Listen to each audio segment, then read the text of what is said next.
Baik, Assalamualaikum warahmatullahi wabarakatuh dan salam sejahtera. Nama saya Mahathir bin Muhammad Akhar, DP 240001, merupakan pelajar daripada subjek KIA Seksyen 10. Sekarang saya akan ceritakan sedikit sebanyak pengalaman saya berkaitan dengan integriti dan inti rasuah.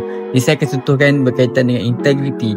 Bila kita bercakap tentang integriti, kita berkaitan dengan amanah. Jadi dulu waktu saya diploma di UTHM, ada berlaku satu peristiwa di dalam Dewan Peperiksaan. Ada seorang pelajar didapati meniru dalam peperiksaan.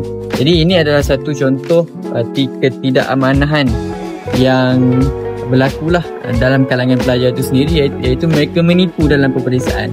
Jadi pelajar tersebut diambil kertas pemeriksaannya dan dibawa ke hadapan dan akhirnya pelajar tersebut walaupun dibenarkan untuk menjawab peperiksaan, tetapi markahnya akan dimulakan dengan markah C, bukan markah A. Jadi itu adalah kesan sekiranya kita tidak meletakkan amanah itu dalam diri kita, kita menipu dalam peperiksaan. Ini adalah contoh integriti.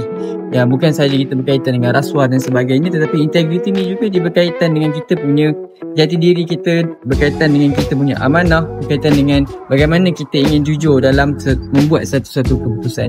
Jadi itu adalah kesan sekiranya kita tidak amanah dalam kalangan pelajar lah itu sendiri. Kalau mereka tidak jujur dalam peperiksaan, jadi kemungkinan besar kalau ditakdirkan mereka ditangkap dan akhirnya markah itu akan diganggu, markah peperiksaan mereka itu akan mengganggulah, akhirnya berlakunya gagal dan sebagainya. Itu peristiwa yang saya pernah hadapi.